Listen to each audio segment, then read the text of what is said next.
Mm.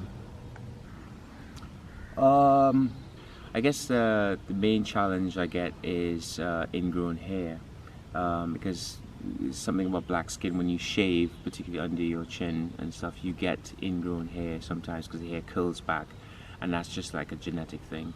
Whenever like using moisturizers and face creams and whatnot, and then still not seeing spots go away. I got diagnosed with psoriasis when I was 18, and obviously being a model, you've got to have as perfect skin as possible, so I found that quite tough because I was modelling for brands with t-shirts on and I had blemishes all over my skin.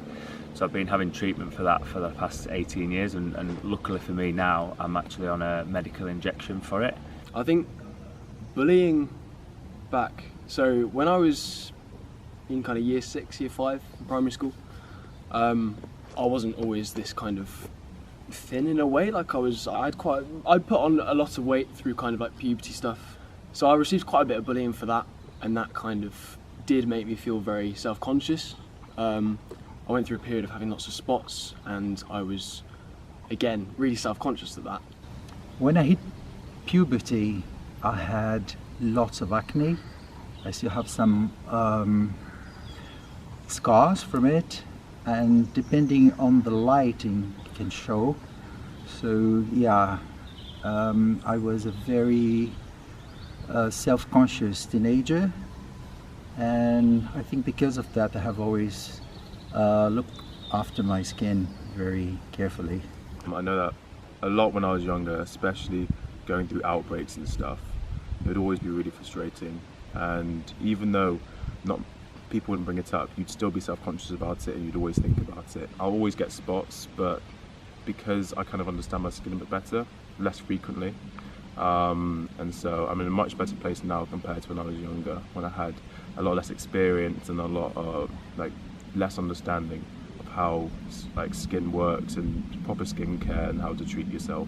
And those experiences have definitely shaped me and helped me become a better person, be stronger, kind of a bit more thick-skinned, I guess. But yeah, at the time that did knock me back. That did hurt a little bit.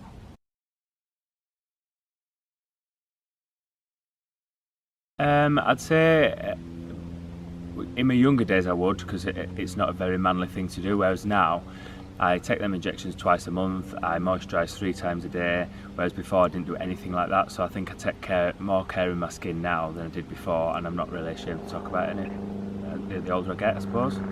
I think in the end of the day everyone has confidence issues. It doesn't matter if you're a man or a woman or whoever you are. Men have larger pores than women in their skin, so subcutaneous filaments and stuff like that do become more obvious, you know, if you're a man as opposed to a woman. I'd say the typical stereotype of men not wearing any sort of makeup or anything like that means that if a guy has loads of spots, he can't really hide it. He just has to kind of embrace it and let that become who he is. So I think, you know, for women, I guess when, you know, they're wearing makeup, they can kind of they can turn themselves into who they want to be. So I think maybe there is kind of like a deep-rooted difference. It can be difficult as well for men, especially ones that have, you know, like eczema or just have massive outbreaks or whatnot. I don't really talk about it with friends much because it's not really something that a lot of people are comfortable with talking about, to be honest, unless you bring it up, I'd say. Knowing how to manage them and how to treat them and how to deal with them and you know, kind of get the best out of my skin is that kind of makes me feel comfortable about it now.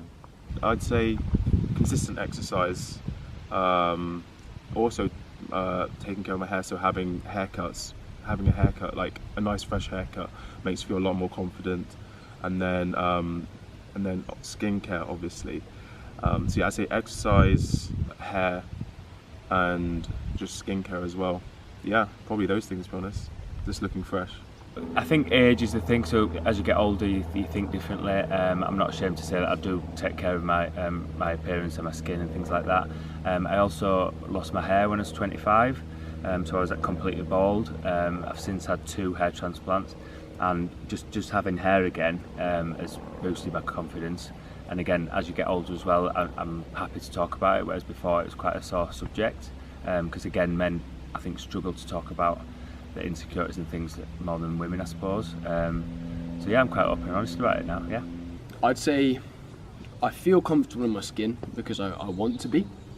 I feel like you know, there's situations where I could be more nervous than I am, but actually, I don't know, through experiences in the past and through kind of learning to accept myself for who I am, and also just learning to, I guess, not let what anyone else thinks about you kind of get to you at all. You're your own person. You're put on this planet to do things for yourself, and so I now feel like I'm more confident than ever. I'm kind of stronger as a person than ever, just because you know, you only live once. Be you. I have this exercise every morning when I wake up. I list things that I'm grateful for, and I think gratitude is the first step to change that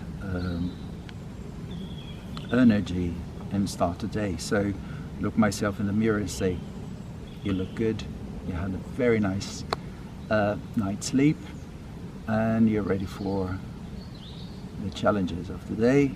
If you're happy with yourself and with your choices, and then you see yourself in a different light, be grateful for what you are and what you have accomplished. Doesn't matter where you are in life, and then you feel good about yourself and you feel happy in your own skin. Yeah, I know not many men look after their skin, but I have.